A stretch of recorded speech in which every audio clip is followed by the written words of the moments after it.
All right. Hi, everybody. Welcome back to another episode of XS Succeed. This is Gearface. I'm joined once again by Rin. Rin, thank you so much for being here. Yeah, it's great to be here for a second time. Yeah, I was looking forward to it. Rin is here to tell me a little bit about Hilda. I almost said Aurier. That's who they were here to teach me about last time. It's been a week or two. Um, I know nothing about Hilda. Super, super excited to learn a little bit from a master like Rin. I have. We were just talking that in their uh, Pennsylvania scene.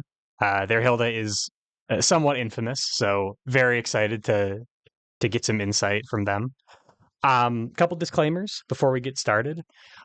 Number one, despite the character that we're talking about, and despite what your opponent might say about them, we're here to play. No, sorry, wait, let me try that again. You should play Exceed for fun. We're going to be talking about playing Exceed to win. And those things, as maybe opponents of Hilda might know, don't always line up. Um, uh, if the lines of play that we're talking about don't sound fun to you, don't play that way. If they don't sound fun to your opponent, that might be okay. Um, you know, get permission first, but you'll probably be all right. But uh, if you play Exceed to win and you don't find yourself having fun, you're going to quit the game. And that is not a great way to get better at Exceed. So if what we're saying doesn't sound fun to you, play the way that you do find fun. Disclaimer number two is that we don't know everything. Exceed is not a solved game. I am under the impression that Hilda in particular is a slightly underexplored character. So take everything that we're saying with a grain of salt. Whenever Rin says something like always do this, never do that, um, uh, you know, those blanket declarative statements should always be taken with a big asterisk next to them. Develop your own lines of play with Hilda and tell us why we're wrong. But yeah, Rin, all that aside, I would love to know a little bit about Hilda. Yeah, so Hilda is one of the two boss characters for this season. The one that people usually let you play to varying degrees. Her and Carmine, I think, are both of the boss characters, and I'm sure people have opinions about Carmine. Oh yeah, yeah. Carmine is a little bit of of an attention magnet, I would say, in the Exceed community. So when Yes. you say boss character, I know that different people have different kind of definitions of what that means. Yeah. What do you mean when you say boss character? Uh, in the design for the seasons that are based off of fighting games, there are one or two characters that in those fighting games traditionally are a boss. They represent the end of story mode, or a special character that plays drastically differently. And that's kind of Hilda's thing. She's a story mode boss for Under Night, Hmm. and she plays in a way a little differently than other characters. Okay, that makes sense. So other boss characters in Exceed, Enchantress, M. Bison, um, maybe Hakumen to an extent. Often these are characters who kind of do something weird with resources or kind of break the game's rules in ways that most characters aren't really allowed to. Sometimes in ways that feel very unfair. Typically because Succeed is a balanced game, they're not, actually unfair, or hopefully they're not actually unfair. But they are providing a different experience, is my understanding of a typical character. Do you think that's accurate, Ren? That's very accurate, and we'll see it as we get into Hilda. She has access to things that lets her do actions you wouldn't really see on most other characters. Okay. Yeah, sounds good. So and other uh her presence in Undernight aside, what she is in Exceed, um I'm trying to think of the word. So like having played a little bit of Undernight, I'm expecting that she's going to be a zoner. Um Uh, yes, she's a zoner. and in Undernight she's also like I don't want like okay, everybody in Undernight kind of has bad defense to a certain extent, but like Hilda is a character who's very tricky. I feel like is that pretty much how I should be thinking about her in Exceed as well? Yeah, that's going to be a great way to think about her and Exceed. Okay. So where should we start Uh, learning about Hilda? I mean, looking at her front side and her back side is probably a pretty solid place to start, and it's where you're Okay. going to start seeing things be a little weird. Uh, Front side is action strike. Your normal attacks have +1 dash +1 range and -1 power.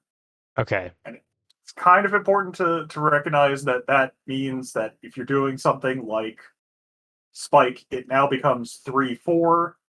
If you're doing sweep, it becomes 2/4. Focus is 2/3. It adds range to both ends of your range spectrum. Okay. And so for and people who have never encountered a minimum and maximum range band before, um cards like Grasp and Assault have a printed range of 1. 1 is their minimum and maximum range, right? Yes. So Grasp is now, it's not range 1 to 2, it's range 2 in particular. Um Yes. Assault, ignoring its before effect, same. It's specifically a range 2 button. Okay. Correct. Yes. So So, and this is a trade-off, right? Extra yes. range lets me break the speed curve, which is cool. Um I'm hitting for less damage, which is less cool. It's only impacting my normals. How are we kind of evaluating like the value of this ability? Is this something that Yeah. I'm going to be doing all the time and it's really important to Hilda, or is it more of a I'll use it when I need it situation? So it's got two levels to it. The first level of its benefit is, as I mentioned with Aurier, it's the mind game. Mm, You the action suddenly changes all analysis because now the speed curve is shifted one space more favorably for me. right. You know, I sort of break all evaluations. Assault is now a range 4 attack effectively. Grasp is a range 2. It sort of changes all of the speed dynamic there. And then there's just the chance that I'm throwing a special or an ultra. So it adds a whole new level of analysis for your opponent to deal with. You know, it you still have there's nothing when you do that, you are not required to set a normal.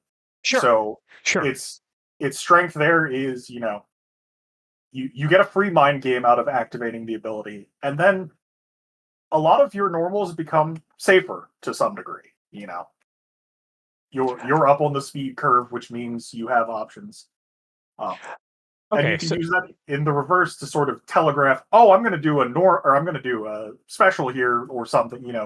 It creates mind games in all sorts of ways. right. Okay. So often when I'm striking and exceed, I want to get something out of the strike other than um just damage, right? Yes. Like if I strike with grasp, hopefully what one of the things I'm trying to get is positioning. If I strike with assault, hopefully one of the things I'm trying to get is advantage. So as long as what I need from the normal isn't specifically its power, this is this is often going to be advantageous to me as long as I can control its, I guess, range shadow, the range minimum. Um, Yes. are there any particular normals that this works, super super well for, or is this something that I can kind of apply to almost all of them? And I guess Um. I guess before you answer, not talking about bluffing, like Yeah. actually improving the utility of the normals. What happens with this ability? The sort of three standouts for me are cross, assault, and dive, Okay, changing the effective ranges of them. Um, Cross, it gives you a safer get out option from 2 and 3. It's still on curve at range 2, and now it's above curve at 3. So if you think your opponent's got something that could punish you at that range and you want to just get into the corner, it opens things up right. that way. Assault, it goes from a range 3 speed 5 to a range 4 speed 5. So, if you want to get in, it gives you an option. It gives you you know, you always have to be initiating with this, so you're always on the offensive, but it gives you options to, try and avoid a fireball that you think your opponent might be setting defensively. That's, it's got good guard or something like that. It has options like that. And then dive as a standout for me is it changes where you can effectively use it at. It becomes effective at range 2 and at range 5. Oh, sure. Yeah, it turns into sort of like a uh you still might not be able to get the before advanced 3, although at range 2 you certainly will. Um, Yeah. and I feel like with its loss cases, if you get um crossed out of, or if they assault into you, rather, is probably better. You were going to lose anyway when you were playing it at range 1 or range 2, so it doesn't really change its loss profile very much. It seems like. No, it does not. Okay, And then, Sweep and Spike deserve special secondary mentions. It's just, hey, you've got more range. Spike with its ignore armor, ignore guard, losing one power. It hurts, but you're already almost you're certainly breaking. you're already stunning. Sure, okay, that makes Yeah. sense. I guess grasp is also something like often when you put a range 2 grasp on the field, it's actually pretty tough to deal with because now you can throw sweep far enough away from you that it whiffs. Yeah. Um, so kind of my normals in general are going to be, I guess, conditionally enhanced by this. The Yeah. the other question that I have is, so I'm trying to think of there was another character a long time ago who had a similar dynamic um in their character ability. I'll think of it in 25 minutes. But basically, the question I have is, I'm Hilda. I'm using this every single time I strike, right? And that's my game plan. I'm going to be just doing this over and over and over again. And then, I'm using it to enable my special mix-ups. Uh the opponent can't tell when I'm throwing a special or a normal. That's awesome. And then I don't do it when I need to hit with a normal at a specific range, right? I do it when um actually I'm at range 3 and I need a range 3 assault. Um, so I've decided not to use my character ability that time. By doing that, it seems like I'm actually giving my opponent a ton of information, right? Yes. Like That is the downside. if I only ever don't use it when it would screw me up, my opponent can take from that, okay, well, they're playing a normal then. Because otherwise, why would they ever, if you're playing a special, why would you ever not? Because it just improves your mix up, right? Well, but it gives your opponent information when you don't use it. Is that Yes. is that mostly correct? Yeah, that's mostly correct, and that's the thing you need to watch out for on that ability is, yes, you can condition your opponent, but you're also kind of telling on yourself a lot of the time if you overly rely on it. Okay. Okay. Man, I really wish I could remember what character that was. It'll be in the video description if it's not anywhere else. Um, so among, I guess we can maybe come back to this once we've talked through the kit itself. But I would love to know more about what mix-ups this ability enables among the specials. If you're at range 2 and you're telegraphing a grasp, for example, with your character ability, are there specific things that synergize really well that cover certain normal options, or is it more of a um, just kind of overloading your opponent with too many options and too much information? Yeah, it it's mostly overloading them with too much information and too much possibility. There are a few specific ones, once you're further out and your speed curve is more favorable to you out at the distance, it opens up more options.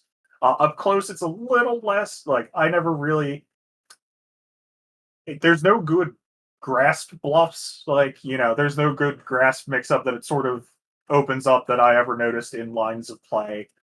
But once you're further out, it makes that it turns a game of rock paper scissors into five possible options as opposed to three. Okay. You know, Okay. So and again, Hilda's a zoner. We're hoping to be spending at least some of the game in our threat range and out of the opponent's, and having a stronger, more varied mix up out there is like it's going to keep our options alive longer and prevent us from running out of threats at range. absolutely. Okay, that makes sense. Um, so it sounds like you're using this more often when you're kind of already at an advantage, when your opponent is already kind of far out, and you just need to mix up coverage. It's not really an ability that you're going to use to get them to range very often. Is that fair? Yeah, that's pretty fair. Okay. So I'll be looking to use this more at the range 3 to 4 maybe a little bit further out for the for sweep.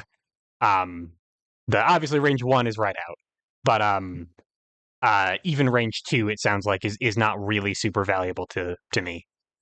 Uh, I never, at range 2, yes, you can mess with your opponent's head, but I've never, you know, that sets up the loss condition of if you're grasping and they call it right and they focus, you're extra sad because you've Right, gone from doing a point of damage to you're just down a card and they're up a card. right. And the kind of classic range 2 grasp mix up into a focus is spike, but your spike doesn't work at range 2 with your ability. So That yes, you're kind of screwing yourself over. So your opponent will just happily play focus into you all day there. yep. Okay. All right, that makes sense. So like in a given game of Exceed as Hilda, how often are you personally using this ability?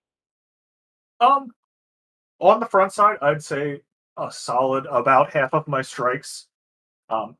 There's some level of it that's just, trying to not always give your opponent information. Sometimes you have to do the less optimal, you know, the strike without the action to make them wonder sort of thing. But Why are you using the strike without the action? yeah, Sure. you have to do some level of that. But there are times where you're just going to be sitting on a hand where you're at range 1 and your hand is shut off by using the action, Right. and the repositioning won't help you any. So it's time to just suck it up and take the no action strike. Right. Okay. And know that that's an option available to you. That makes sense. Yes.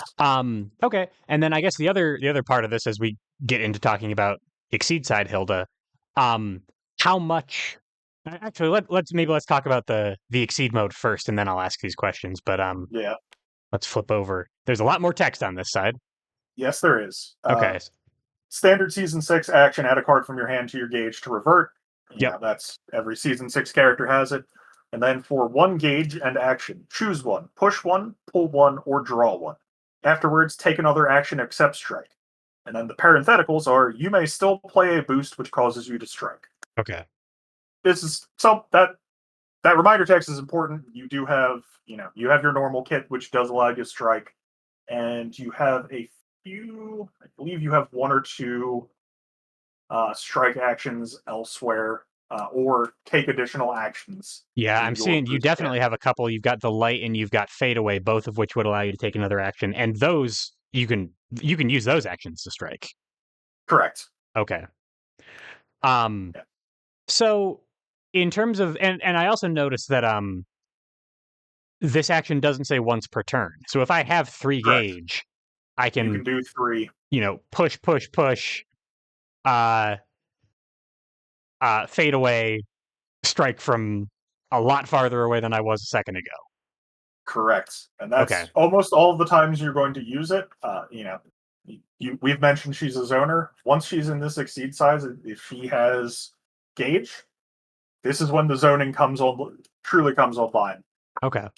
You Um have your option to sort of set your opponent to whatever range you want, and then start digging for cards if you have some gauge left over. Okay. Okay. And I recently had a lesson with my friend Rose on Rachel. This seems like it has kind of similar dynamics to Rachel's Exceed mode. Um, uh, Probably, in Rachel's kit, there's a lot more, traps on the field and things like that you're trying to set up specific combos. Is in Hilda's case, is it more just like what I'm using this ability for is mostly to make range to strike with what I have in my hand, rather than trying to like really specifically control the board so that they land on a lightning rod or something. Yeah, it's a lot more using what you have. Yeah, it's setting up for what you have in your hand, or, and this is the way I've used it a few times. I've pushed them once, and then I've dumped the remaining cards into draws just to have the option. If I draw into something good, because each time you do it, you do that single action and then get the information. So if Right. you push them one, draw one, and you draw into a card that's perfect at the range you're at, then you can exit into that plan. You can, if you have your boost for an attack, you can pivot into that, or you can keep drawing to try and find some more information and more options. Right. You know, So and it's so it's in terms of efficiency, card efficiency, it's if you're drawing for every gauge, it's a change cards action. It's a more limited change cards action because you're only spending your gauge on it. But with a change cards action, you're spending all of that gauge up front, and then you're Yes. digging as far as you're digging. This action allows you to um, be more selective and stop when you're ready. Yes. Okay. This gives you complete control over your breakpoint, and if you find that thing you're looking for beforehand, you still have 3 gauge left, you can just stop it there and go into your game plan. Okay. Sounds good. And when I'm using this, it seems like because this is a big commitment, I'm probably intuitively, tell me if I'm wrong, I'm probably doing it to set up a strike. Um, if I'm just pushing to push, they're going to spend their turn coming back in, for example. Yes. So I'm probably using it to like action compress my way into a strike that's very hard to deal with, rather than just play neutral. Is that correct? That's correct. Okay. There's a level of, you don't want to be at one with Zangief. This is a great tool against that. But 90% of the time, you are trying to set up for something that's going to help you out, and make your opponent not have answers. Okay. And so the other component of the succeed mode that I'm looking for is anything that allows me to strike with a boost or take another action with a boost. I do need those if I'm going to use them. Yes. So I've got among the norm. I mean, there's actually quite a few in Under Night, but I've got mix up. I've got just defense. If I need it, I've got tech hit. Um, I guess reading would work. And then among my specials, I believe it was just the two that we mentioned. The light fade away says take another action on it. Yep. Yeah, it looks like those are it. So that's still like almost half of my deck will allow Yes. me to do what I want. But I'm looking for something like that to facilitate this big board shift action that I'm taking. Yes. Okay. So this seems really powerful. It also seems like a really big, again, kind of similar to Rachel, a really big resource sink, and a potentially like a very tempting resource sink that's just going to be there all the time that I would love to use. Um, how often should I expect to actually be using this ability in a game? And, how much of my economy should be going towards it? There's, this isn't a hard and fast rule. This is sort of my personal observation over the games I've played. It tends towards there's maybe 1 or 2 turns where you're going to devote resources into doing these things. But when you're doing those 1 or 2 turns, you're going to make a big impactful thing where even if you revert following those turns, you've still sort of swung the game more in your favor. This isn't something I want to do every turn.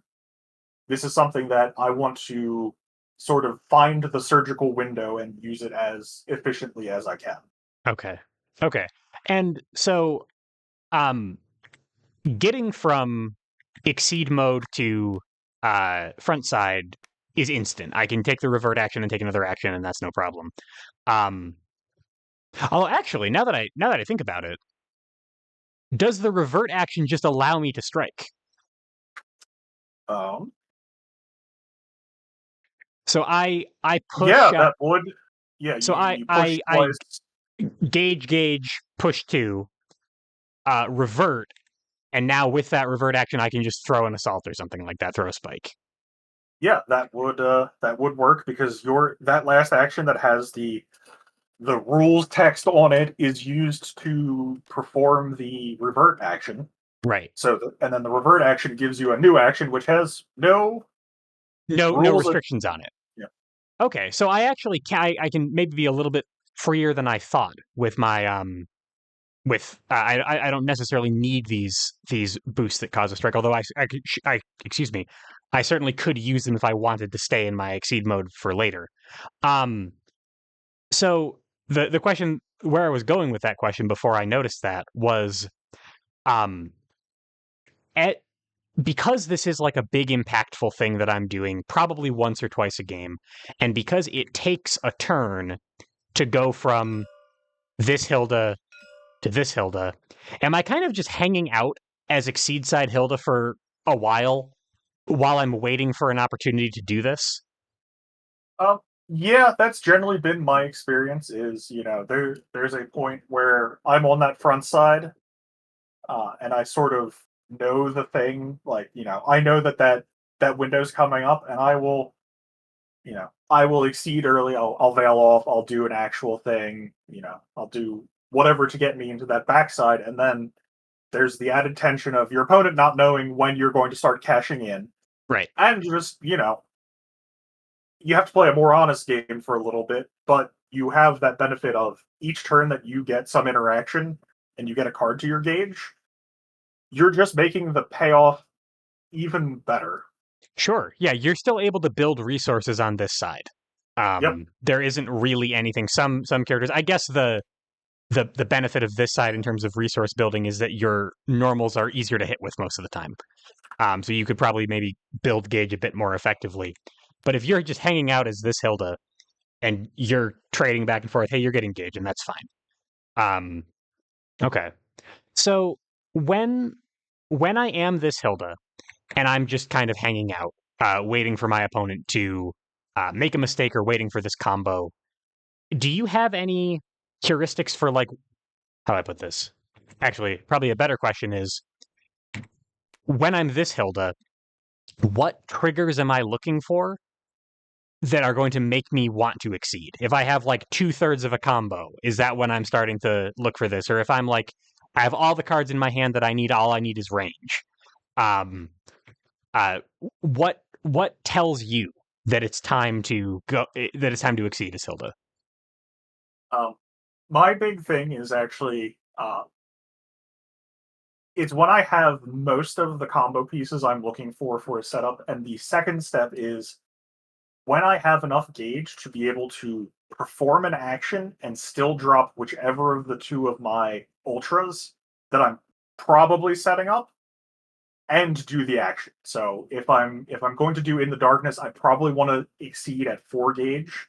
If I'm doing impalement, I want to do it at I'm going to say 3 gauge, and there's an asterisk that on that will when we get to impalement, the asterisk will become a little more explanatory. Okay, so odds are, in order to really make use of my exceed mode, what I'm looking to do is set up an ultra. So I need to be able to pay the ultra cost, and Yes. then maybe a little bit of movement on top of it. Yes. Okay, that makes sense. And so I guess the other you mentioned that when I am this Hilda, it's not a thing I'm going to be doing every turn. Is it is exceeding as Hilda something that you find yourself doing basically every game? There are a few games that I've not exceeded as her. Usually there's a point where you kind of have a sense where like this game is going well enough that yes, I can exceed if I need to, but taking the turn off might actually just disrupt me more than just continuing ahead with my front side. And Right. then there are other games where, you're sitting on your resources and you go, all right, it's time to go. It's sort of a it's never the game plan, it's always an option in the toolkit. And you just sort of as you play, you figure out when it's your ace card and when it's just a threat you have for down the line. Okay, that makes sense. So this Hilda is perfectly capable of taking games on her own, but having access to this will give me a lot more ability to play my hand in certain situations. I should be on the lookout for those situations. Yes. Okay, that makes sense to me. I don't think I have any more questions about the ability itself. Shall we talk about the kit? Yeah, let's talk about the kit. Okay. I will start wherever you want to start. Uh, let's start with skewer. Uh, Okay. this is a this is a pretty important part of the kit. The first note is you have 4 copies of this. Hmm. Uh, you need to remind yourself, and you need to remind your opponent. Both of you are probably going to forget this at least once in your game. Okay. Uh, it's a range 1 to 8, power 2, speed 6, and that's pretty great. It has a little bit of a downside, which is this attack does not stun. Sure. It can be buffed to plus 15 power. You will never stun someone with it. That's its trade off. And then hit, choose one, push one, pull one, or draw one. Okay. So intuitively, it's very rare. I don't think I've ever seen a 1 to 8 card in Exceed. Certainly not one like this is above curve at ranges where the speed curve exists, and then it continues to be incredibly fast beyond those ranges. This is very fast and very consistent. Um, Yes. so if it's not stunning, um, it isn't really a defensive option that I can use to, most of the time when I see an above curve at 3 option, for example, what it says is that my opponent can't play assault into me. If this can't stun, that isn't helpful. But if I can push the thing out of the way, that's like that is just as I've made them with even if I didn't cause a stun. You have worked into why this is such an important card of your toolkit just intuitively. Yeah. This Okay. is disruption. Okay. You and your opponent are starting the game, and your opponent goes for the on curve dive. This Sure. beats the dive because the Sure. dive doesn't hit anymore. Sure. So here, let's get this on the Yes. board really quick. So yeah, let's grab Ryu here. So Ryu throws dive. We throw skewer.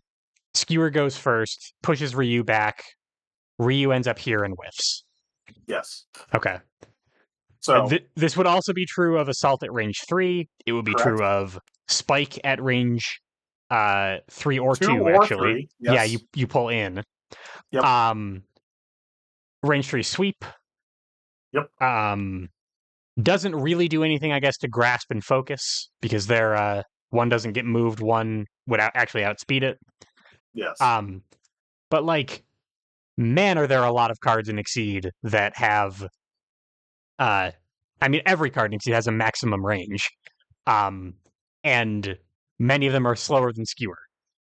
Uh, Yes. so there's going to be a ton of situations where I can just make my opponent whiff by playing this. Absolutely. Okay. That's the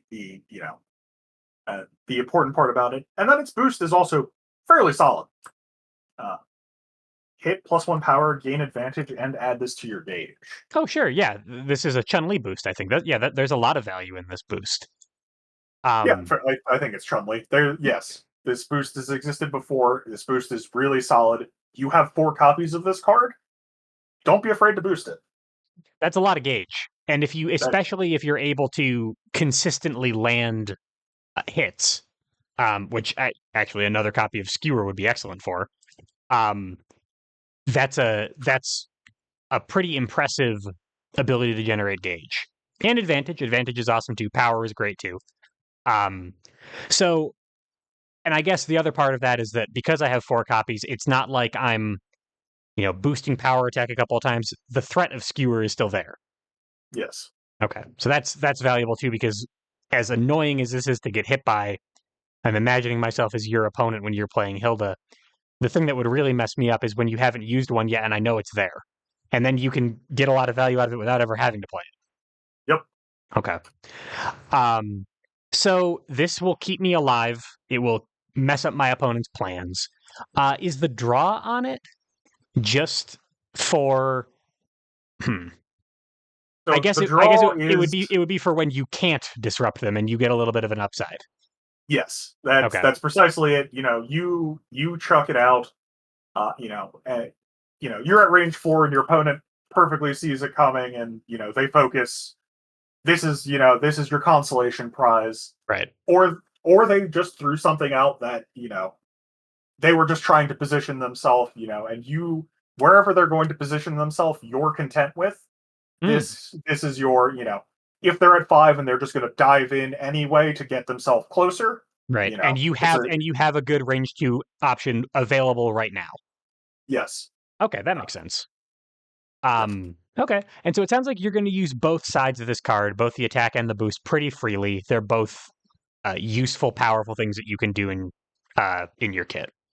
Yes. Okay. Makes sense. Shall we just go right on to try for kit? Yes. So another range 1 to 2, power 4, speed 4, 1 armor, 4 guard. Okay. Before, if you were hit +0 to 2 range and hit, add the bottom card of your discard to your gauge or hand. So Hilda is another Graveyard Order Matters character.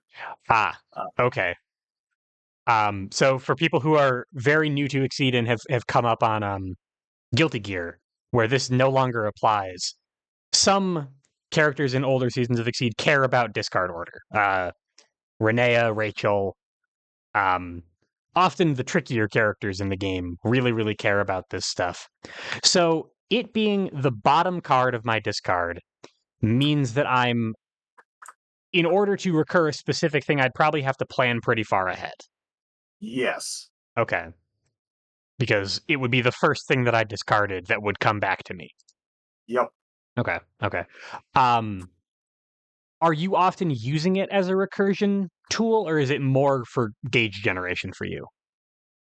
It's more gauge generation. The recursion is genuinely a nice thing to have, but it's so hard to control and curate. You don't know when you're going to find this card. You don't know what's going to happen between you're drawing your starting hand and finishing your mulligans, and the first time you get to strike with this. So whatever you recur is probably going to be helpful because you're using it pretty early on. You're generating that early game value, but Right. you can't ever count on that part of it. Sure. Okay. So you're going to be opportunistic with this. Also, a lot of times, uh, it makes a lot of sense that if you have a sweep in your discard pile, you should be recurring it because sweep is a great card, for example, or veil off for focus. But a lot of the things that I would like to do, a lot of the attacks that I would like to use as recursion targets wouldn't go to discard; they'd go to gauge probably. So Yep. it's like all right, I'll intentionally whiff with sweep so that I can get sweep back later on. Like that doesn't really seem like a realistic play. Um, No. so it's more likely that if I happen to have a useful card at the bottom of my discard pile, it'll be nice to have as a booster something. But otherwise, I can probably assume that this is just a place to get gauge. This is just a place to get gauge. And then it's sort of it has a place. It is a solid defensive piece. It's a solid offensive piece as well.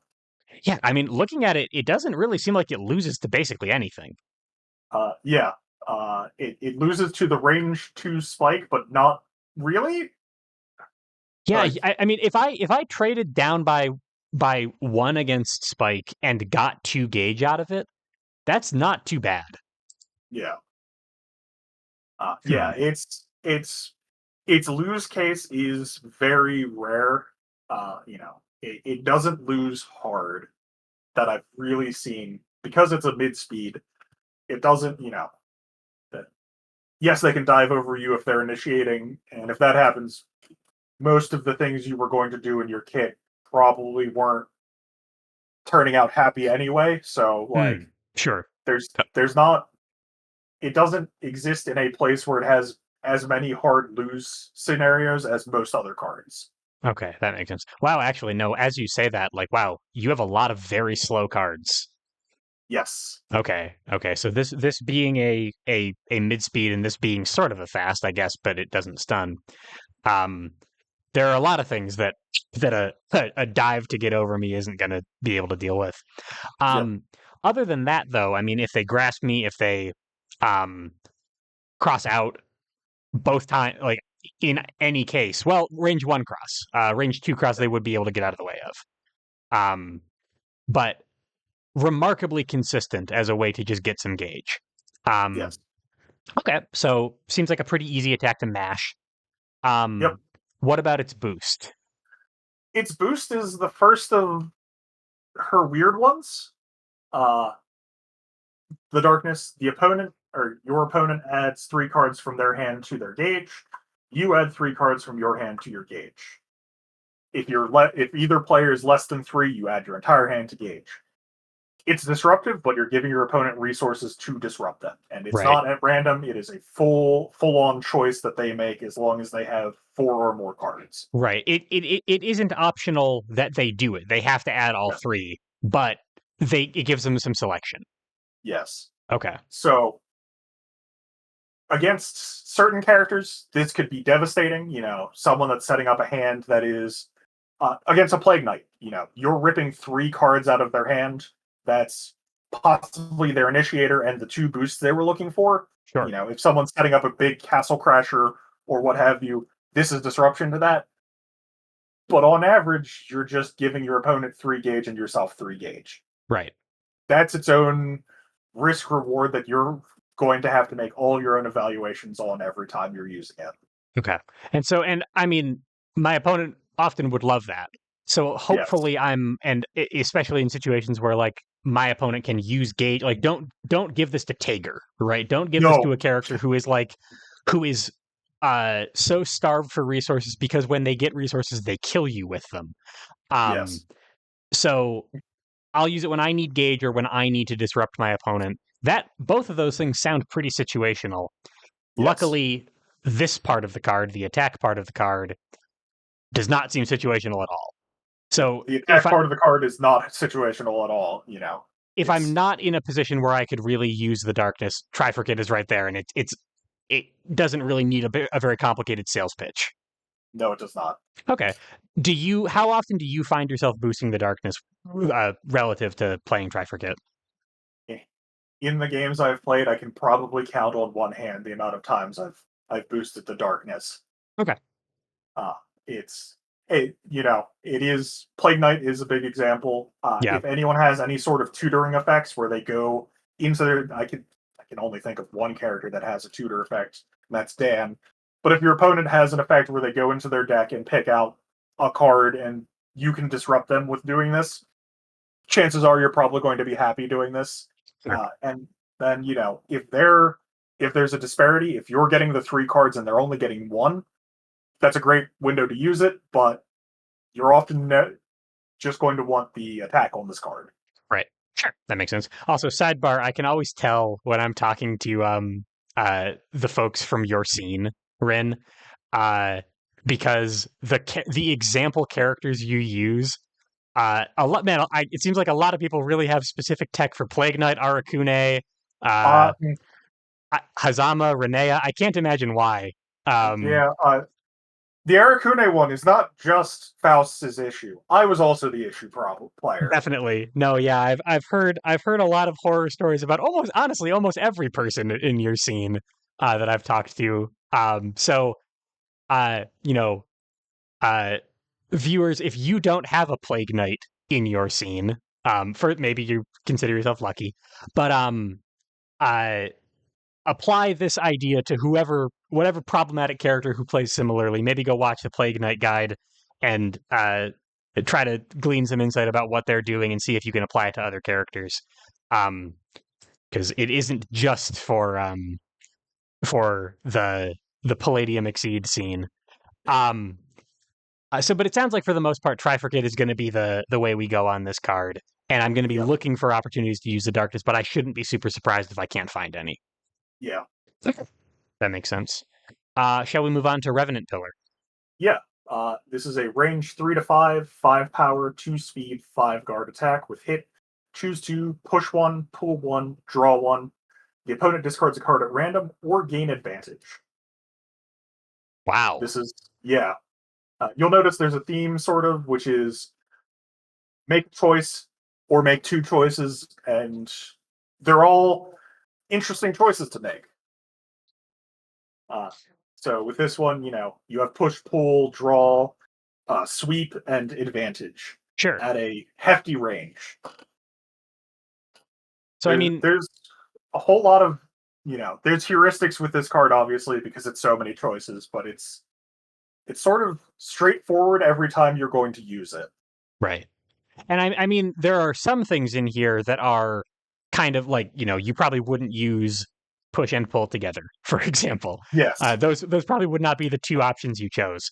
Um, but and because the range of options is so wide, there are going to be a ton of situations where two things will be helpful. Card draw or card discard is always helpful, right? Um, so when I hit with this, odds are I can find something to do with it. Um, Yes. so I'm kind of thinking my way through like what I might use this card for, and the first thing I'm thinking is that the push or pull effect as a way to dodge as an excuse me as a way to dodge an attack is kind of dicey because it's so slow Yes, that most of the time whatever I'm dodging will already have hit me.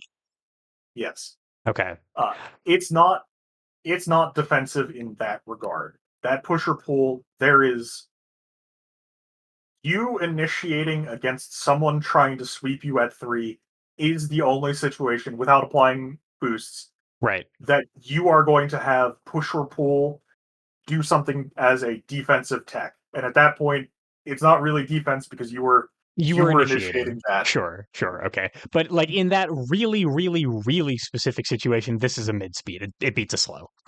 Yes. Um, so other than that, though, push one, gain advantage. Oh, you played a focus. Just draw two, or draw one, gain advantage. I was going to say, notably, you cannot choose the same option more than once. Oh, yep, there you go. Yes. So you can't ever draw two off of this, but you can create a, let's call it a card delta of two. My brain just blanked on the correct term. You can create a difference of two cards out of it with sweep effect, draw a card. Your Sure, opponent sure. loses a card, you get a card. Right. You didn't go as far into your deck, but you do have the same amount of resource advantage over your opponent if you had just drawn twice. Yes. Um, okay.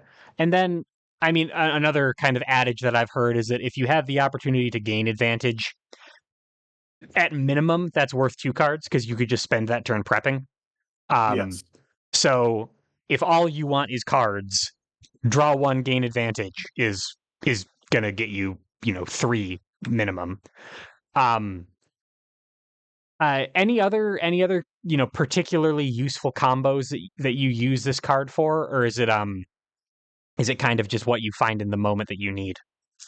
Uh, it has its range stat line is an important thing that we'll come back to later in a different card. And Okay. its other thing is that push or pull is just great for it's a mini act version of the exceed action. You're just choosing where your opponent is going. So if you're sitting on a hand and you get this off at 3 and your opponent's you're sitting on a dive, push them to 4. Dive is safer now. If they struck into you, you could choose where they're going most of the time. It's sort Right. of it's sort of just pick based on what you're doing at the time and what you have in hand. And Okay. honestly, if you can't be bothered figuring out what place you're going to put your someone at, draw one gain advantage. Sure. You know Yeah, that's going that to be probably the easiest one to justify in most situations. I mean, you mentioned the range band. Now that I'm yes, looking at it and thinking about like what my opponent would be doing at these ranges, on its own, this card seems almost impossible to confirm. Like, I'm at 3 and I initiate with it, and the thing that I would beat is only sweep, I think. yes. Assault dodges So it, spike breaks it, cross would beat it. your big option, your big saving grace here is that 4 and 5 range. A lot of characters have trouble initiating at that range. It's you know your normal option at 4 is dive, and that's it. Yes, you can shimmy under it with assault, and you can cross out of it with crossing out, Right. but the that's a that's a pure just they're trying to move to avoid the attack.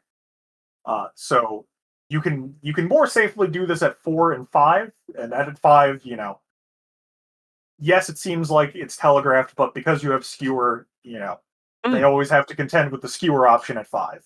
that's fair. Okay. So if they're at 5, honestly, many characters don't even have anything that they can do at 5.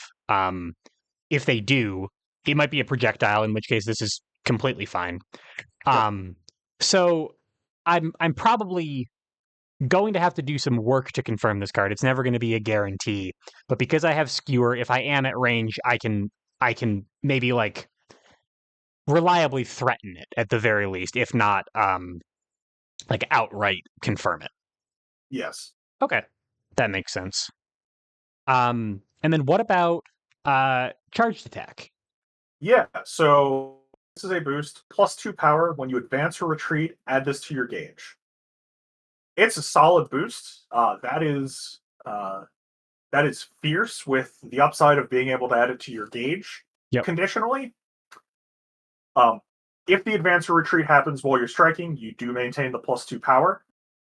So at least that was what I was told the last time I asked on it. That one's a little on the hey, we Yeah. found a weird thing in the rules Yeah, side. I'm not actually sure about that one because it is a passive effect, but if it goes to your gauge, the card's not there. I think Hide has a similar boost.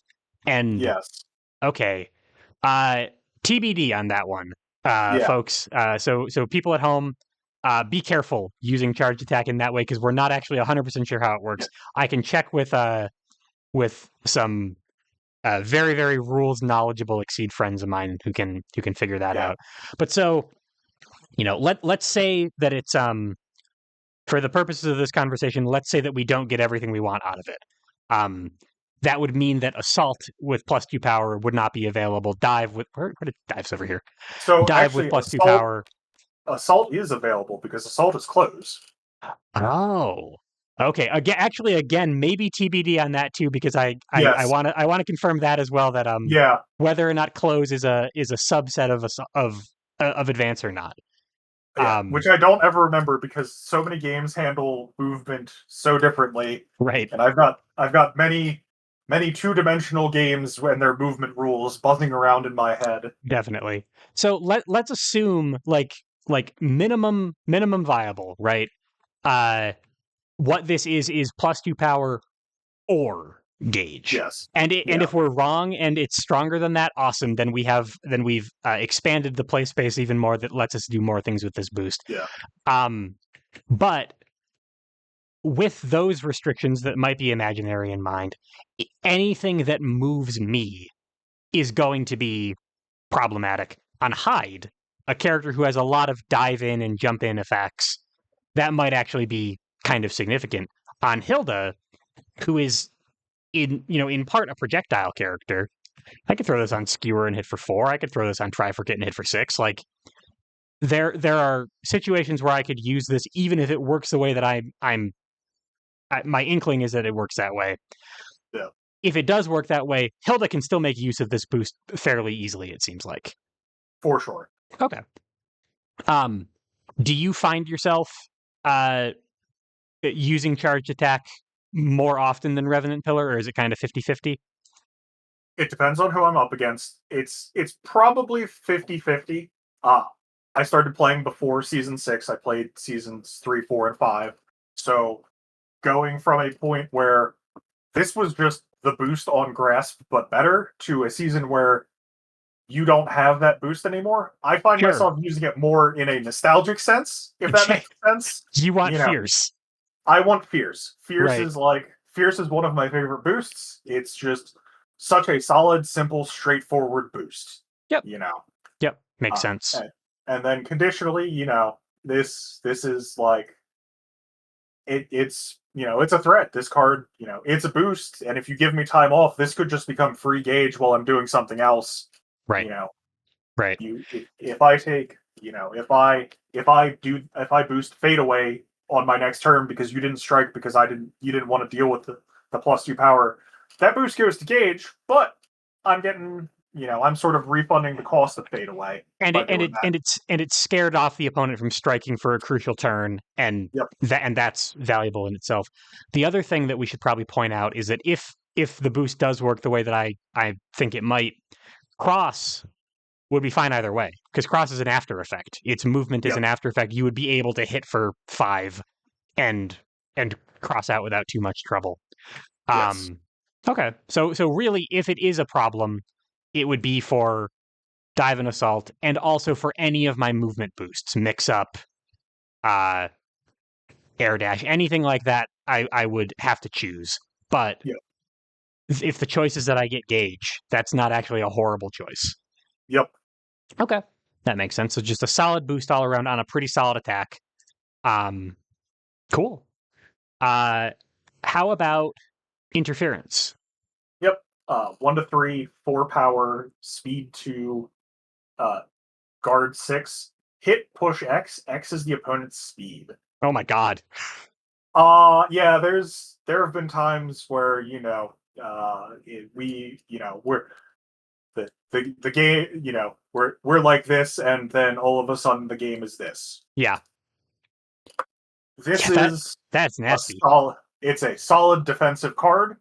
It's a solid. I don't consistently want to initiate with it, but it's a fun threat, and it's interesting movement tech if you can use it correctly. Sure. So initiating with it would this is also stat wise it's almost sweep, right? It's a 1 to 3 2 speed 6 guard card. It's very consistent. Um, if I initiate with it, I win the speed tie with sweep, and at 1 I would wind up here, which is not, I would still get hit by the sweep. But if I used it here, they move out and whiff with a sweep, actually quite similar to what's happening with that really, really specific use case of Revenant Pillar at range 3.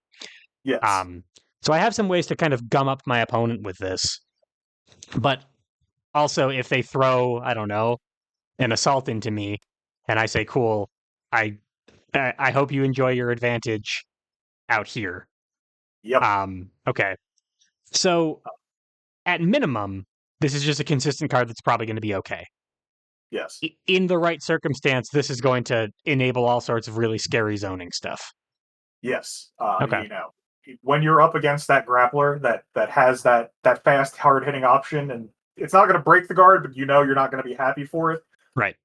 You drop this and you go, all right, you're over here now. Please enjoy spending all the resources you need to get back to me while I pepper you with my toolkit that can interact with you at this range. Yeah, that is designed for that. Sure. Okay. Yes. In terms of other, I'm trying to think of other like interesting situations where this might actually be. I guess the other thing that if my opponent can, they throw a grasp into me here.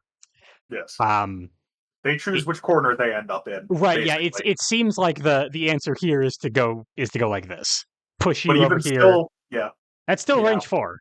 that's still range 4. That's a range that a lot of people are hard up at interacting with, and range 4 is a range you're perfectly content sitting at. Right. And now you have the center of the board. You can retreat further back if you need to, potentially at uh, uninteractive speeds with fadeaway.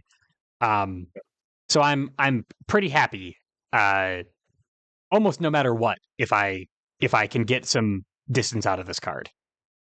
Mm-hmm. Okay, makes sense. That seems really annoying to deal with. It is. The boost on it is another one of the weird ones. You and your opponent both draw 3 cards, take another action.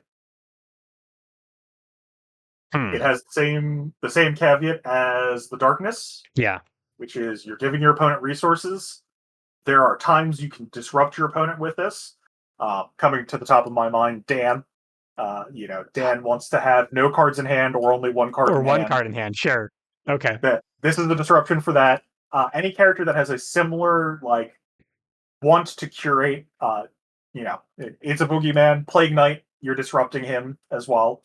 Okay. Sure. You're adding more cards to the pool that he could potentially pull from to try and boost his attack.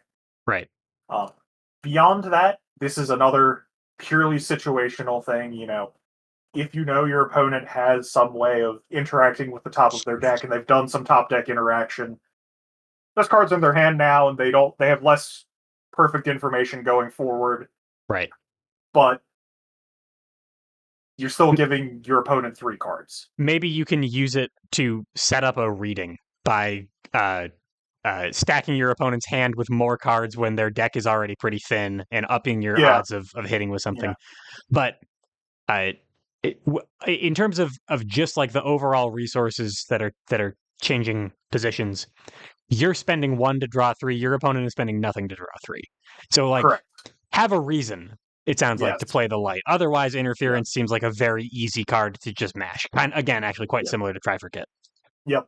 Okay. Yeah, you need to know those fringe cases, but chances are, unless you're playing a lot and you're playing against some of the older characters, or just know your specific matchup, interference is going to be your go-to card 9 times out of 10, and Okay. the light is just kind of a footnote. Okay. So both of these actually then are very consistent, easy to use, mashable attacks with pretty situational boosts that could be strong. Correct. Okay. That makes sense. Makes a pretty compelling case for them. And then how about Condensity Gloom? Yeah, this is a strange one as an attack as far as attacks go. Range 0 to 1. That's kind of weird in itself, and we'll get into that range 0 part. 5 power, 2 speed, 1 armor, 4 guard. When you set this attack, you may set it face up on a space. Calculate range from that space. After, if the attack space is unoccupied, you may advance or retreat to that space. Hmm. So this one's a weird one. It's kind of a call out card more than anything. But when you get to use it, it's great. And the hidden secret tech is it's also movement tech as a card. Sure. So that range 0 to 1 part is important because if you're just setting this as a regular attack, this is just a range 1 attack.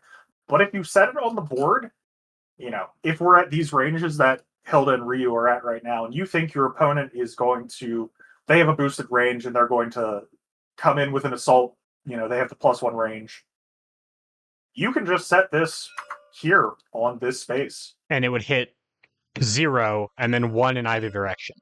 Correct. So, Okay. even if they suddenly dive in, well, you're hitting now still, Right.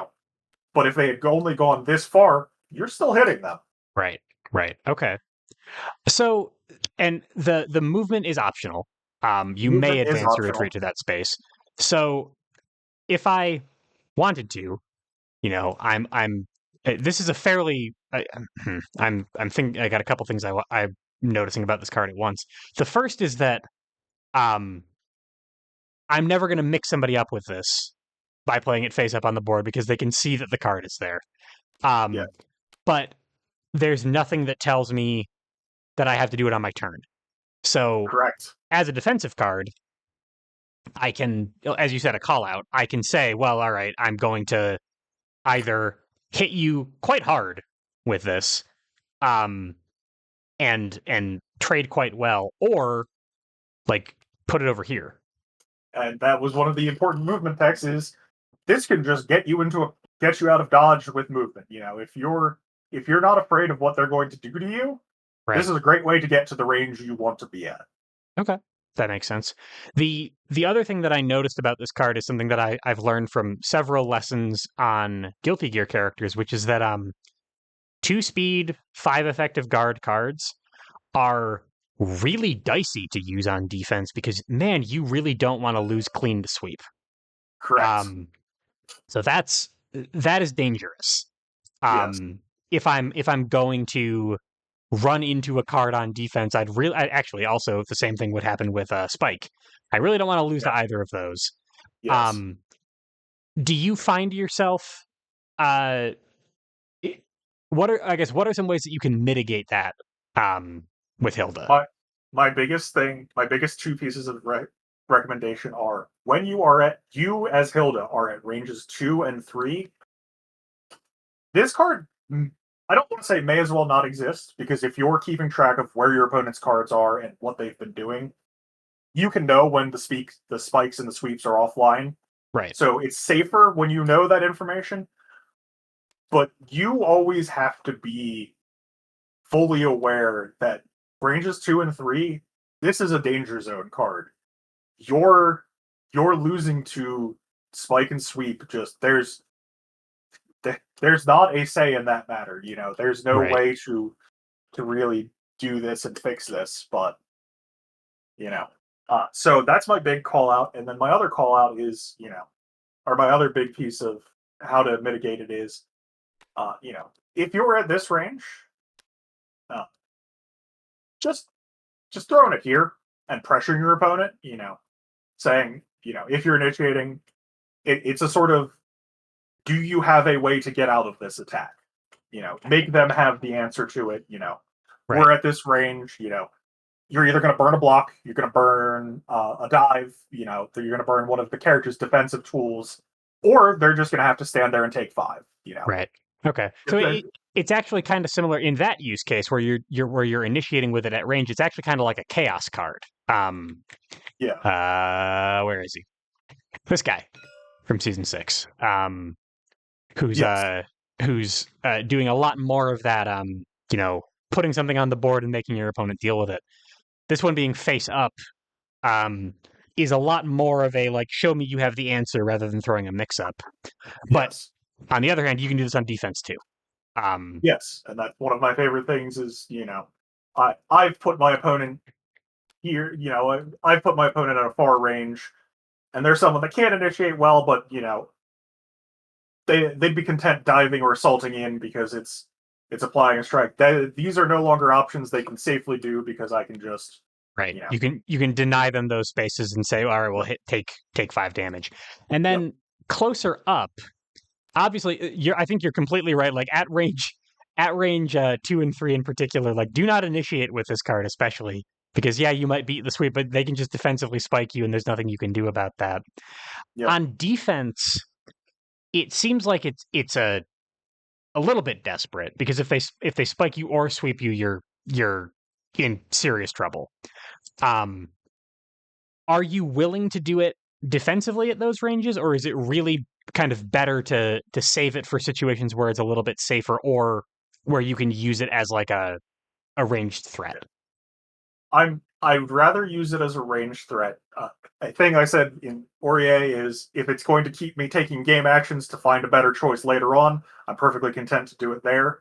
Okay. Uh, I think I think I'm more consistently safe or more consistently willing to do it at a range like this particular thing where there's a chance my opponent's about to cross out. Sure. So, you know, they cross out and I set it here. Or the Right. space they're going to end up, it's a if they're initiating and there's a chance that they're going to get squirrely and cross out on me, this is my option. At this range, I probably have some better options, but it's not. Right. If it's the only thing I have, I'm not going to feel bad tossing it here if it's the only option I have. Right. If they did assault into you, or if they're here and they dive into you, for example, you don't get stunned. You still get your after, and you can say, okay, cool, I'll go over here. Yes. So the other than the big obvious really scary loss case of spike on initiation at that range, or actually sweep as well if you're doing it defensively, Yep. like you actually are very safe, except for the two things that you really don't want to get hit by. Yeah, and Okay, it's a game of measured information. If you know where both of the spikes and sweeps are, it becomes a whole different ball game. But while those are unknowns, it's it's a measured game of how much are you willing to risk sure. taking 5 or 6, or taking 5 in both cases, versus the possibility of winning big in the end. Right, by making range. Totally. Okay, that makes sense. And then how about I mean, we've actually talked a little bit about fadeaway already. Yep. As a way to make some distance while also probably striking. Um, Yes. anything else that you wanted to mention about this boost? Um, it's nice action compression. It's movement too, and then you still get to do something else afterwards. Right. That's just honestly, that's great. We love action compression. It lets you more efficiently do things with your turns. And I guess also noticing that many of the other things that Hilda has, this is action compression, but this action compression moves the opponent. This is what I Yeah, have to move myself. yeah, Okay. I'm also noticing it's it's fairly expensive. Uh, uh, uh, I mean, it's an extra force, which is not the most expensive thing I've ever seen. But um, is it difficult to afford this boost sometimes because odds are once you take another action, you're probably also going to be spending something else from hand to capitalize on your position. yeah. That's You kind of have to be aware of your economy when you're thinking about it in terms of the movement tech. It can be a little expensive, and when it's a little expensive, don't be afraid to just sit on it as a card in your hand. That's just another option in your toolkit. Right. That makes sense. In terms of your evaluation of condensity gloom itself versus fade away, I mean, it seems like this one is just more fun. The This attack. is one of the yeah. This is one of the ones where if you're looking at it objectively, this is probably a 50-50 card. Mhm. I probably Condensity Gloom way more than I Fade Away Yeah, because there's few things as devastating to the grappler as, oh, I'm just, this is the game state now. right, You, right, you have initiated, and you, for a brief moment, gloriously won big, and then I am not next to you anymore. right. Okay, so outside of our own personal biases, I think I'm including myself here. This seems like a card that I would use more often than the boost. Fadeaway is really good. Yes. You should probably use it maybe more than we're advocating for. But hey, Yes. Condensity Gloom looks really fun. Yeah. Okay. Yeah, and the important thing is it's expensive, but it's on for the amount of movement you get out of it. It is technically on rate with an additional action stapled at the end That's of it. true. Yeah, if you took the move action, it would cost you this much, and you get an additional action on top of it. That makes sense. Yeah. Um, and also, I mean, in situations where condensed, so for example, if you are at, you know, you're here, and you're afraid of that spike play that we keep talking about, such that condensity gloom is completely off the table. Hey, fade away is always going to be there for you. Um, so it's something that is on a maybe not a maybe not a an attack that you could probably always find uses for it, but there's going to be situations where condensity gloom is really bad, and maybe Yes. then fade away is just an easier option to choose. Yep. Okay, that makes sense.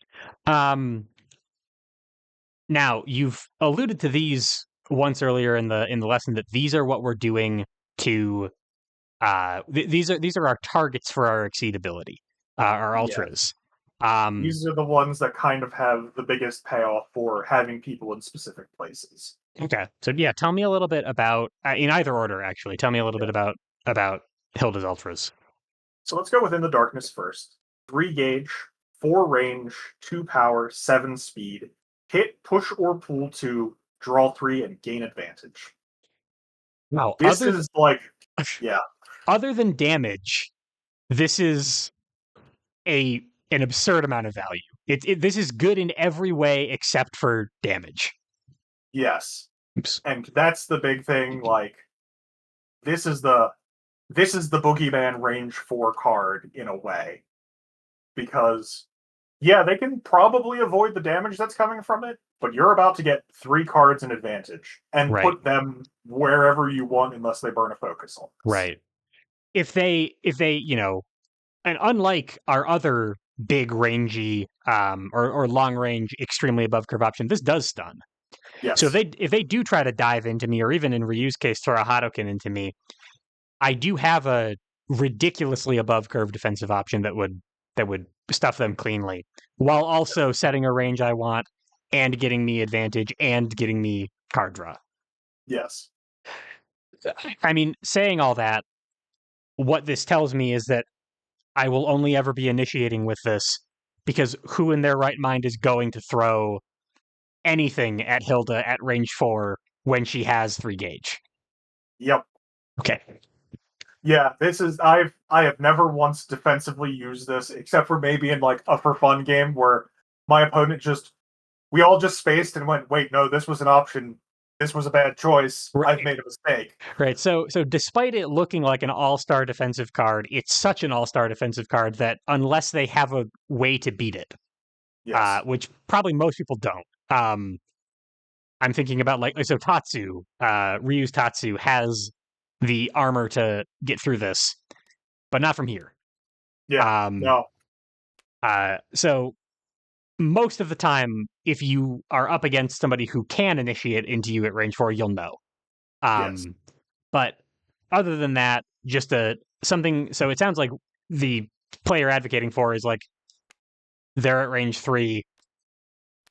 Hilda exceed action, push them to range 4, strike within the darkness. Yep. That's the kind of play that we're looking for because they're not going to stand at range 4 otherwise. No. Yeah, it's very rare that you have the 3 gauge and someone is willingly standing at 4. Okay, Yeah. so Once realistically, that's then turned on. realistically, then this costs a little bit more than 3 gauge because some amount It of that does. is going to be spent either using fade away to get from range 2 to range 4, or Hilda's exceed ability to push to range 4 to hit with this. Yeah, this pretty much should, in theory, it's basically a 4 or 5 gauge, four gauge or 4 gauge and a force. It doesn't ever cost three Right. except for Magical Christmas Land. Right. Yeah. If your opponent is literally cooperating with you, um, awesome. Take advantage of that. Yep. And then gain advantage, as a matter of fact. So this clearly isn't like a kill shot. You're not using it to kill the opponent unless they have 2 life, which is not often going to happen. Um, so I'm clearly using this to set a position that I want to draw a whole bunch of cards. The advantage is always cool. Um, are there any like dedicated follow-ups to this card, or is it really just like uh, I'll probably draw into some? It, it's Um, it's probably I'll draw into some. the, um, I'm trying to think if there's anything else. Like this seems just like very straightforward value to me. I guess the other thing that I'm noticing is you do have to choose the direction you're pushing before you draw your cards. That is a downside, but in general, you're probably going to want to push them away Which from you. right. Yeah. It's Unless very rare that you want to bring someone in close, but it's not unheard of. unless you're up against Sagat and they're playing a guarded projectile and you can dodge it by pulling them to 2. Yep. Um, Probably what you're doing is sending them out and then throw a condensity gloom at them, throw a revenant pillar, something like that to or I guess we'll get to it in a second. But so it sounds like this is a utility ultra that's going to give us a lot of value, but it's not necessarily going to be a huge part of our like our game ending offense. No, this is not game-ending offense. This is utility through and through. This is draw a bunch of cards, gain advantage, and choose where your opponent's standing. Okay, yeah, and those are all great things. How about Masquerade? This is another weird boost, but not in the way that the previous ones have been weird. This is the power and speed of your attack are swapped. Weird. So, yes, this includes Okay, printed values, bonuses, and penalties. So, fierce is now light, light is now fierce. Um, right. and as a fun little bit of tech, if you know, in the fun world that this is, Skewer is now one of the most damaging cards there is in your game. True. Okay, sure. So if you already have them at range and you're going to drop and like there's no way that they can interact with you, um, you spend a turn uh putting Masquerade down, and now you have a really really strong, probably extremely safe way to deal with them at range. Yes. Okay. Yeah, this is a weird boost. You're going to have to learn each individual person how it makes sense to use it for you because it's a really strong boost. You can find those windows. You can, uh, as someone who plays grapplers occasionally, the 7 power grasp is nothing to sneeze at. Sure, it turns into a pretty gutsy call out. Um, but and you really better be hoping that your opponent passes Yeah, turn back to you because you do not want to be defending with a 2 speed grasp. no, you do not. Okay. But Um, the other thing I'm wondering about this includes printed values, bonuses, and penalties. Does that mean that if I put Masquerade down, this might be, rules trivia and nothing more. I'm not sure how realistic this is. But if I use my action and I have -1 power, that becomes -1 speed. yes, Okay. from my Weird. understanding, yeah, from my Okay. understanding of it is you apply everything, all modifications, and then you And flip then them. you invert it. Okay. Yes. Are there any so other than the incredibly gutsy 7 power grasp, are there any other cards that become like notably and skewer, obviously, that become Yeah. notably like better and more important with with Masquerade in play? Yeah. As a note, you had mentioned that Revenant Pillar is very hard to confirm. Masquerading makes it easier to confirm, but does less damage overall. If you're Sure, just looking for the utility value out of that modal choice, those 5 options, sure, this is a good way to, sort of more consistently confirm that. right. Same with Um, interference. It seems like actually. yep. Okay, so Uh, yeah, if all you need is the extreme range, putting in that interference is not the worst play. yep. Impalement is another important one to call out because for the flip out, it's a 3 to 8, and it's sort of in the same realm as skewer. Impalement kind of benefits from it less, with another asterisk on it. Impalement kind of is a card that requires a little bit of evaluation going into it. Yeah, we'll get to impalement in a second. I guess the other question that I have is like, so the things that you're describing, half of them, these turn really consistent cards into extreme damage dealers. The other half turns um some of my higher damage or higher upside cards into really, really fast, easy to confirm options. How is like does Hilda, and I also notice that I have a -1 power on my character ability. Does Hilda struggle for damage enough that Masquerade is going to be like making up the difference, or can she kill people well enough without it? He can kill people well enough without it. Okay. This is just, I don't want to call it a win more card because there are situations where you can use this 100% effectively, but this is a card that, as a boost, I think about it slightly less than most people probably would expect because it sets up real bad lose states for a Right. lot of your attacks. So honestly, what it sounds like is it's got a similar dynamic to the darkness and the light, where Yes. these three attacks, this one maybe slightly less so because it does require some setup, are like making such an obvious sales pitch that they don't really need too much more from us. And these boosts are niche enough that you are actively looking for situations to be able to compete with the attack. Is that fair to say? Yes. Okay. Yeah, that's fair to say. So if you take nothing else from this and like, in 90% of situations, if you have the opportunity to play in the darkness, just play that. Yep. And you'll probably be fine most of the time. You might be putting a little bit of value, leaving a little bit of value on the table, but hey, in the darkness is a good ultra. Yep. Okay, and then if you want to optimize further, as Hilda, start looking for ways to play Masquerade. It might be useful. Yes. Makes sense. Okay, cool. And then how about Impalement? Yeah, so this is kind of like, with Aurier we had the first attack we kind of spent a long time on. Impalement's another one that kind of takes a while to fully appreciate everything about. 2 gauge, 3 to 8 range, 2 power, 6 speed. Hit for each gauge you spent to pay for this attack's gauge cost. If that card's range included your range to your opponent plus 2 power.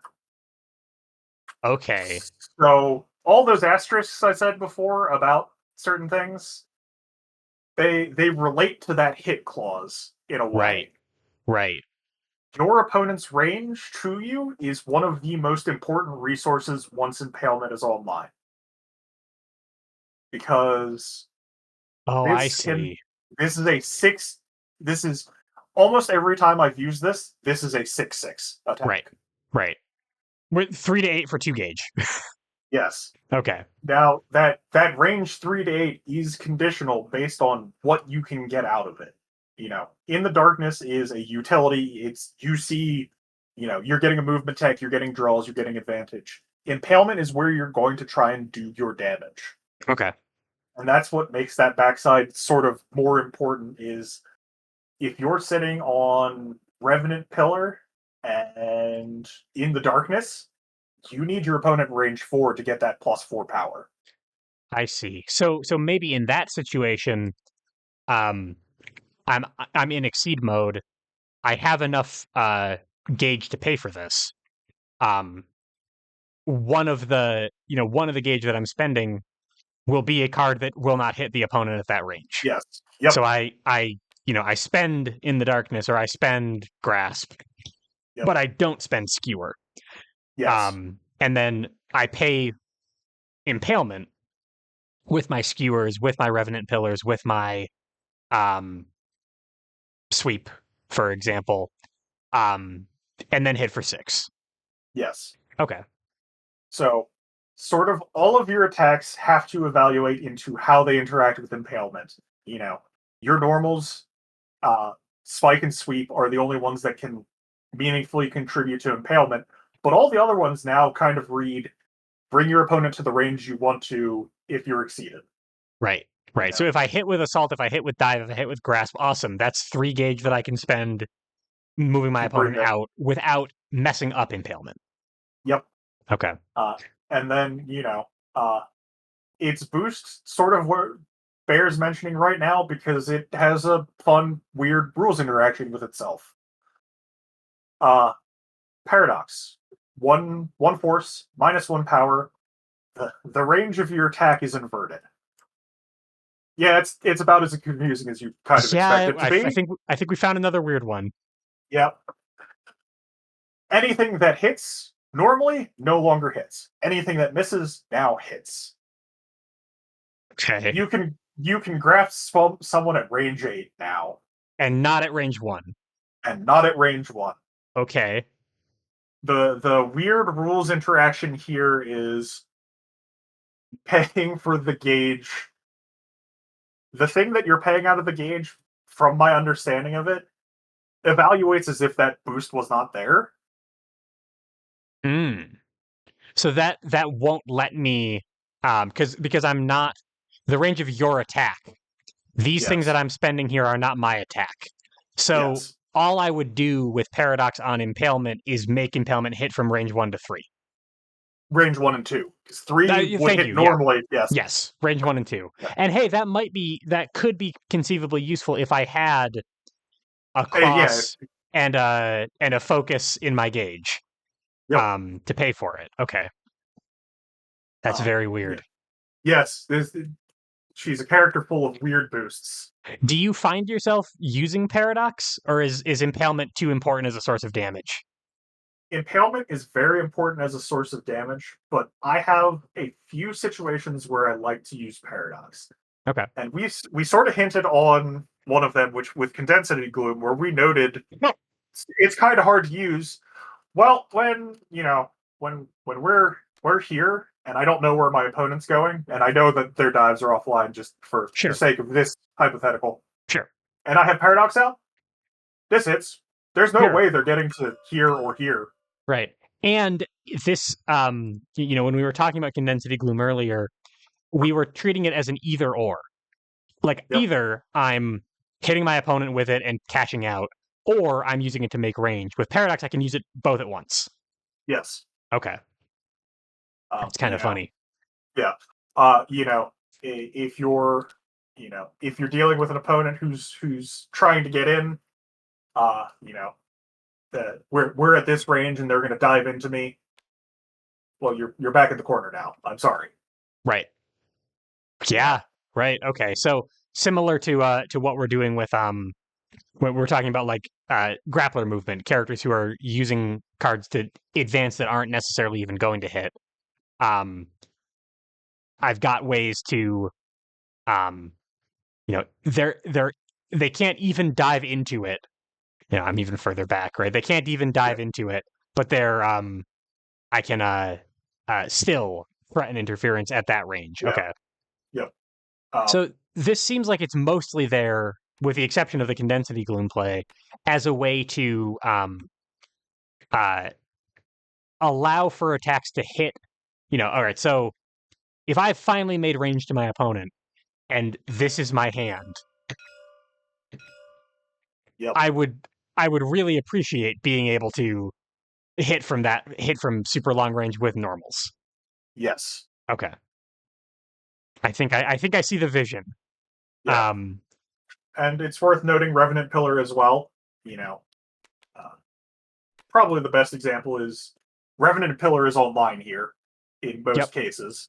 They can cross out, but they could probably have crossed out of it anyway. Yep. But now it's online here against, it's online here against their grasp. It's online here against a few of their other options as well. Right. Okay. So it sounds like this one has a lot of sort of specific use cases. Some of them Yes. quite strong, it seems like. Is it worth the cost? Right? It's Impalement, which is a useful card for me, but it's also a 1 Force Ultra boost. Yeah. It's always going to be a tough call, and that's kind of why this card has so much evaluation you need to put into using it. I see. You know, Okay.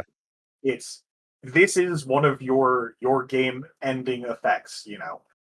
You pop charge attack on this, or you pop a power attack on this, and you get those 2 extra boosts. This is hitting for a lot. It's a lot of cards into it, and you're hoping to get the most out of it. Right. But there's also a window where you could, so you're sitting at 1, and your opponent doesn't have any grasps. You can now spike them with this. Right. You know, it's such a hard to evaluate card in the moment that my general advice for anyone that's just getting into the character is Impalement is going to do so much more work for you, but as you're playing, you're going to see those windows where you go, "Oh, I can do something tricky with Paradox here. Right. Oh, I have the way to close out this game not by hitting them with Impalement, but by setting up something tricky with Paradox now." Right. Okay. Coming back to Impalement for a second, something else that Yes. occurred to me is if what I'm trying to do is set up like a big scary kill shot with it, um, I clearly care about what's in my gauge to pay for it. But also, like, short of having hit with several skewers, which is not unheard of, right? I've got 4 of these. It shouldn't be actually very difficult to hit with them. You know, then I can play Impalement at range 8 and hit for 6 because I know I have the skewers. Everything else, I've got a couple of 3s. I've got this. I've got this. It Yes. seems like the the other place, if I don't have skewers to kind of help fill in the gaps, it seems like the other place that I'm likely to be playing Impalement is around range 3. Um, Yes. because of Revenant Pillar, Interference, Spike, Sweep. Um, is that pretty accurate? That Yeah, if I'm that's not pretty using it with accurate. skewers, it's probably going to be mostly like around here. Yeah, yeah. Okay. This is part of your range 3 mix, honestly. Okay. You know, this is Okay. it. As And you I mean, pointed out, it's kind of hard to capitalize on the longer ranges unless you have the skewer, but right. And luckily it's still above curve here, right? yes. It's still 6 speed. It's still a really, really scary thing for them to assault or dive into or something like that. It'll break spike. It trades with sweep. Uh I've got a spike mix up for that if I need it. Um so I'm happy with this if I have skewers. I'm happy with this or maybe this or this if I've hit with some revenant pillars. Otherwise, range 3 is probably the play. Yep. Okay. That makes sense to me. Um And so it sounds like the game plan with Hilda, having gone through her kit now, and please obviously correct me if I'm wrong, is going to involve a lot of gauge curation, a lot of kind of annoyance and moving my opponent and forcing them to spend resources so that they can't deal with condensity gloom or paradox or whatever my preferred win condition is. If they're spending cards to get back into me, that's holes in their game plan that I can open up and exploit with my various options. Is that pretty much right? Yeah, that's pretty much right. You're Okay. playing a bit of an attrition gameplay. That's kind of just the zoning mentality in general. You're wearing down your opponent's resources to make them try and be at their range while maintaining your own range. And Right. you're you're just sort of, you're sort of dancing around and, burning through their resources until you get that clear window where you go, all right, you're out of options now.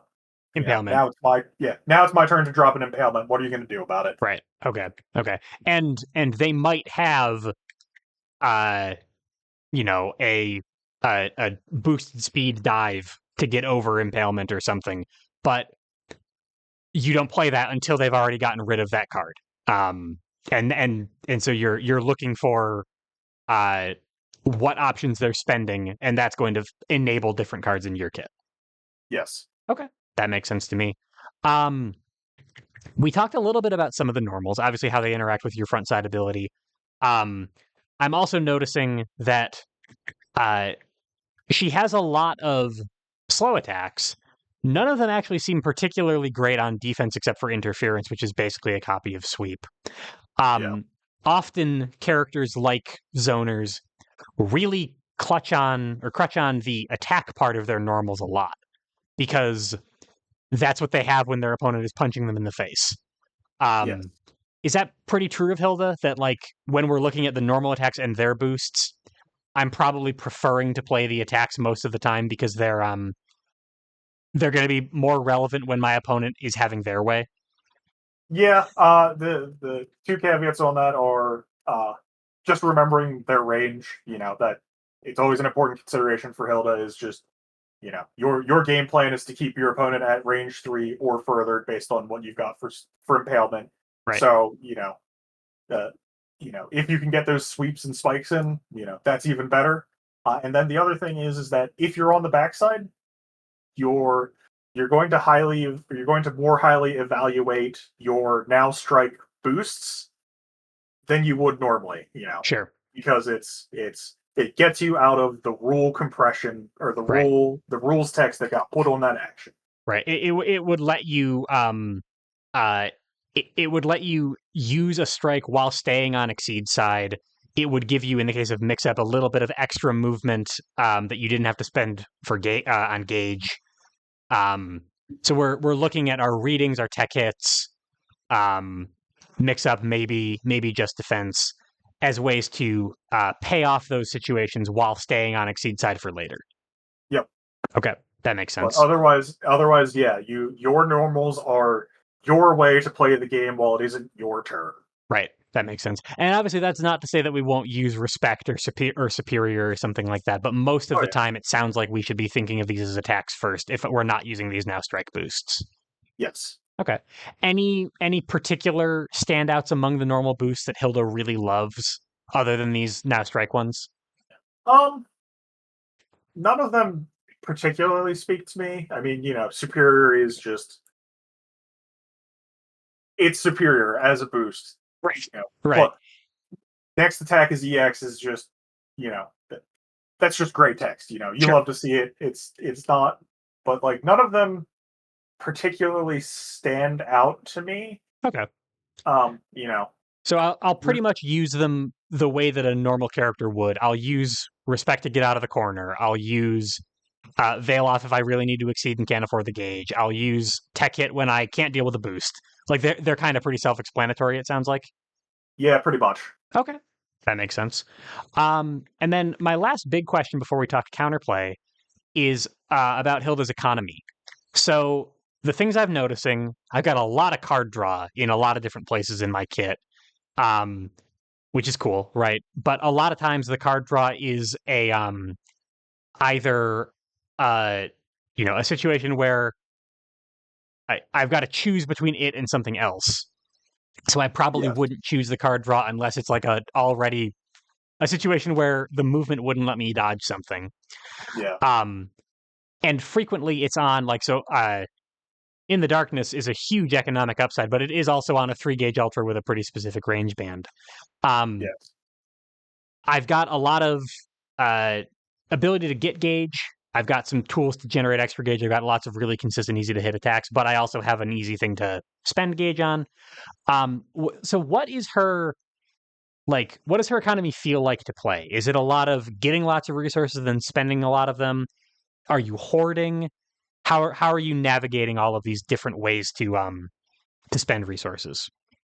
Um, you it's going to depend on how your game's going. There's, that there have been games where I've ended the game and I've looked at my gauge and went, "Oh, that's where all of my skewers were," because the game was just going. I had just developed so much momentum through the course of the game that it didn't matter that I was down two of my four skewers. I was sort of applying all the pressure I needed. I was playing, a good neutral game, a good game with my normals, and I kind of got that set up and payoff, and then I went, oh, I just had all these resources that I didn't really capitalize on fully. And then there are other games where you're at that 3 or 4 gauge, and you go, all right, it's time to exceed, and I need to capitalize on these to make something big. Um, the important part about the card draw on the attacks is, yeah, it's kind of the buzzer prize. It's the hey, you at least you tried. Here's the card to make it so you didn't lose out as hard as you could have. Right. So Right. cards are kind of the thing that's sort of harder to come by for her. That backside, the action is it draw is an option there. I can't say that I haven't spent turns going down to 2 gauge in the attempt to find the impalement. With that. Sure. Sure. That makes sense. So I'm able to get gauge very easily. Skewer is going to hit. Power attack adds to gauge. Try forget gives me another gauge. The darkness gives me 3. Um. Uh. Interference is pretty consistent. My normals are gonna I'm gonna have plenty of gauge probably over the course of the game, but Yep. obviously that's a source of neutral. I can play attacks from gauge. Or rather, I'm sorry, I can spend force from gauge to move around the board and stuff. I've got this always active or close to always active opportunity to spend gauge. I've got my ultras. It sounds like the mitigating factor is often going to be where my cards are coming from. Yes. In order to fix that, is will I occasionally just have to prepare? There isn't really a way around that. Yeah. Okay, Yeah. There's just there are times where you will just have to prepare. I've cashed in the darkness for change cards before. sure. If you can't keep your opponent at 4 and they're that squirrely that they know that they can't ever stand at 4, the card basically does just read, draw 2 cards a lot of the time. Yeah, yeah, makes sense. And I mean, like you don't necessarily need to hit if you're planning on impalement and you need you know 5 gauge to confirm the impalement. You're probably not also playing in the darkness on top of it. There's going to be situations where you just don't have the gauge to play in the darkness, so you'll cash it in as force. Yep. Okay. Yep, that all makes sense to me. So it sounds like, the comparison that I made earlier in the lesson was to Rachel, a character whose economy is really tight. And it sounds like Yes. Hilda has a little bit more money to work with, um, and probably shouldn't expect to make quite as agonizing resource decisions. But she definitely has a lot of places to spend resources, and a lot of places to get them. That's an absolutely fair assessment. As someone who Okay. plays Rachel and Hilda both, my Hilda games, I feel like I am prosperous and wealthy. My Rachel games, every game is is a white knuckle, edge of my seat. Do I have the resources to do this big thing I want to do? Sort of Right. affair. Right. Yeah, you're looking for 2 pennies to scrape together at that point. Yep. Okay. So it sounds like that's Hilda in a nutshell. That's kind of what we should expect from her. Any other kind of high level strategic considerations for her? The last thing I'm going to ask is about counterplay. Yeah. High level strategic considerations. Don't be afraid to move. You know, Even if it's not backside movement. You always want to find the range that's going to work best for you and worst for your opponent, more so than most other characters. Right. You know, you know. Uh, in a way, she plays like a grappler in that regard. Of you always want to be at your best range and make your opponent have to spend the resources to not be at that best range. Right. That makes sense. Yeah. Beyond that, for high level stuff, it's just you're going to have to develop a feel for how her kit works for you. Right. Yeah. Pay attention to these weird boosts. Yeah. And, Uh, a, a, play a your cer- first few games as if those boosts don't exist, and then yeah. once you got a feel for how that kit works, you can go, "Oh, all those times that I had, this condensity gloom in my hand and it felt real bad. Well, looking back on it, or fade away have been better Right. or Or paradox. yeah, The darkness, the light. Like all of these ones that are like, I don't know about this. There are situations where it's going to be very impactful. yeah, Okay. That makes sense. And then I guess my final question, as always, is we've described the Hilda game plan. My opponent, who knows the Hilda game plan, is going to be working to stop me. I can't just expect them to cooperate. yeah. Although initiating at range 4 into in the darkness might be a throw on their part that I could expect. Um, if your experience with it is any indication.